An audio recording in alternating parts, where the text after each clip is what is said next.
नमस्कार दोस्तों, ground history channel में आपका स्वागत है। आज की स्टोरी एक प्रसिद्ध narrative poem rape of Lucrece से ली गई है। Rape of Lucrece is also known as Lucrece, a narrative poem by William Shakespeare, published in 1594।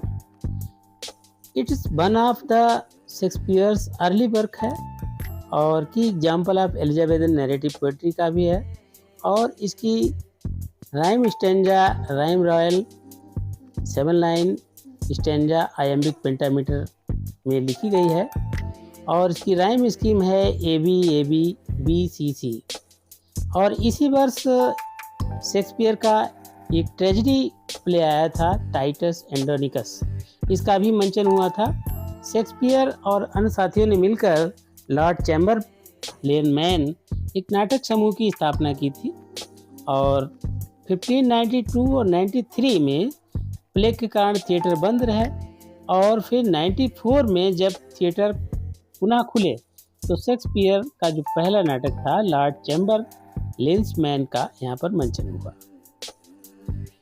इसकी प्लॉट अगर समरी की बात करें तो ये पूरी पोएम जो है based on Roman history legend पर आधारित है। तो अब आइए दोस्तों बात करते हैं इस कहानी के कौन कौन से पात्र हैं उसके बारे में जानना ज़रूरी है। पात्रों के बारे में नहीं पता है तो स्टोरी को थोड़ा समझने में दिक्कत होती है। तो पहला पात्र है ल्यूक्रीज का, जिसे ल्यूक्रेशिया भी कहते हैं। ये नोबल वुमेन है of a great beauty and virtue, बहुत ही सुंदर है, गुणों से संपूर्ण है। और दूसरा पात्र है टारंक्विन, सेक्सटस टारंक्विन, टार्किनियस जिसको कहते हैं, और ये रोमन किंग होता है उसका सन है।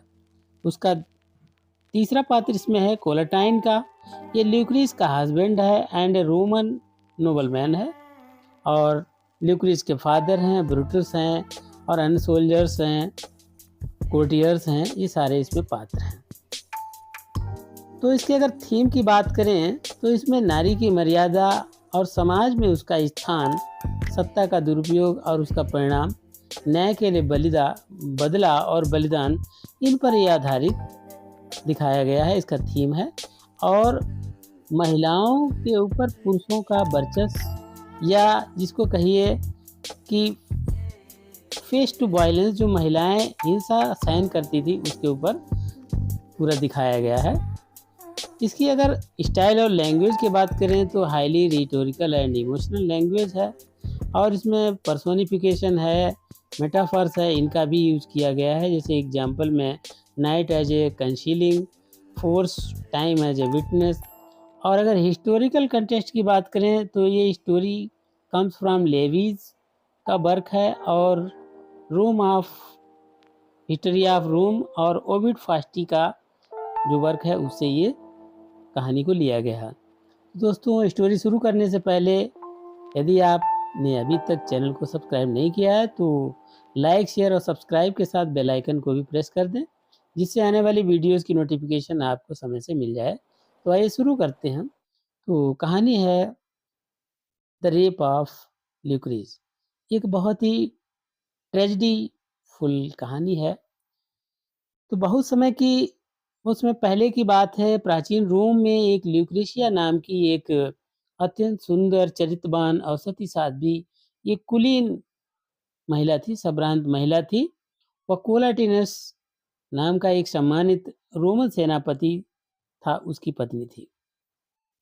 एक दिन कोलाटिनस अपने मित्रों के साथ ये चर्चा कर रहा था कि किसकी पत्नी सबसे ज्यादा पवित्र है, अधिक सदाचारी है। तो उसने गर्व से कहा कि उसकी पत्नी ल्यूक्रेशिया सबसे गुणी और चरित्रवान है। ये सुनकर के वहां बैठा मौजूद अन्य मित्र हैं, उन्होंने भी सुना।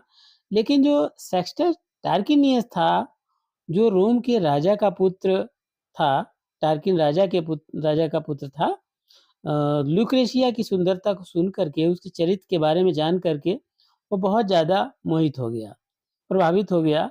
और कुछ समय के बाद उसने क्या किया, सेक्स्टस कोलाटिनस ने वो कोलाटिनस के घर गया। सेक्स्टस जो है कोलाटिनस के घर गया और वहाँ अतिथि बनकर उसके घर में रुका।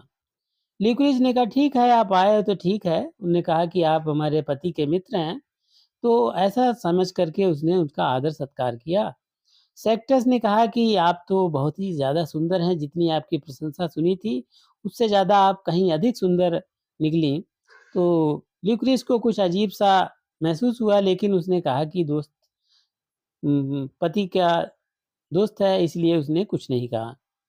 फिर एक दिन क्या हुआ, एक रात में वह अवसर पाकर के ल्यूक्रेशिया के कक्ष में घुस गया और ल्यूक्रेस को अकेले में उसने धमकाया, डराया और उसने कहा कि यदि उसने उसकी बात नहीं मानी या उसकी इच्छा की पूर्ति नहीं की, तो वह उसे और उसके दास को मार करके नग्न अवस्था में पास में लिटा देगा और ये प्रचार कर देगा कि दोनों व्यभिचार कर रहे थे। ल्यूक्रेशिया ने अपनी इज्जत की रक्षा करने के लिए पूरी कोशिश की, लेकिन अंत में सेक्टस ने क्या किया, बलपूर्वक उसको अपवित्र कर दिया, उसका रेप कर दिया। ल्यूक्रेस का सील भंग होने के बाद वह स्वयं बहुत शर्मिंदा हुई, उसको बहुत मानसिक पीड़ा हुई। वो कहती है कि the spotless Lucrece to herself excused lament that she hopeless to be used। वो सोच करके इस बात को दुखी है कि अब जो उसके चरित्र पर दाग लग गया है, अब वो नहीं धुल पाएगा, अब वो पहली जैसी नहीं रह पाएगी। और यहाँ पर ये जो अंश है, ये दर्शाता है कि एक महिला के ऊपर जब उसका बलात्कार हो जाता है, तो उसके अंदर क्या संघर्ष चलता है, उसके भीतर अंतर्मन में क्या उसके चलता रहता है, परेशान रहती है, पीड़ित रहती है, इसका बखूबी उजागर किया है। अगली सुबह क्या होता है, रात भर तो वो परेशान रहती है, अगली सुबह उठती है, तो ल्यूक्रेशिया ने अपने पति, पिता और मित्र ब्रूटस को और कुछ विश्वास पात्र को बुलाया और पूरी घटना बताई।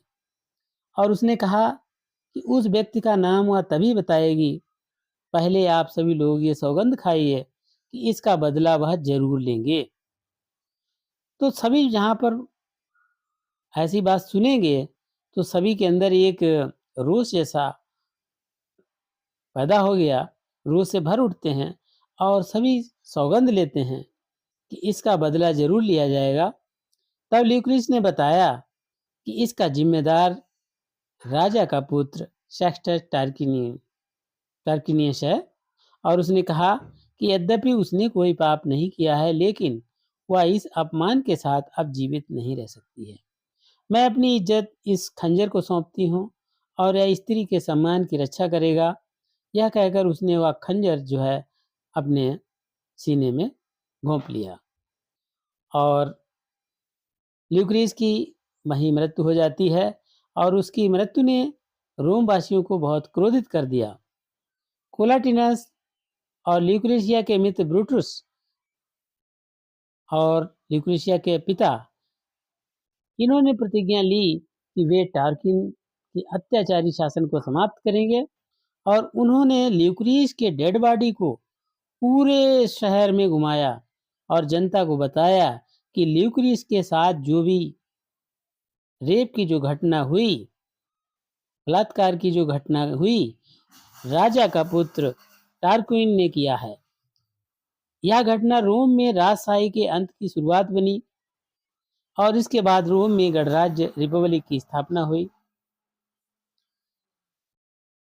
तो यहाँ पर इसका मुख्य विषय यही है कि नारी की मर्यादा और समाज में उसका स्थान, सत्ता का दुरुपयोग और उसका परिणाम, न्याय और बलिदान तथा एक स्त्री की मर्यादा पर प्रकाश डालती है।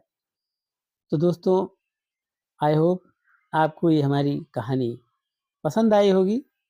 तो यदि आपने अभी तक चैनल को लाइक और सब्सक्राइब नहीं किया है, तो अभी कर लीजिए। अपना ख्याल रखिए। नए टॉपिक के साथ फिर मिलेंगे। तब तक के लिए जय हिंद।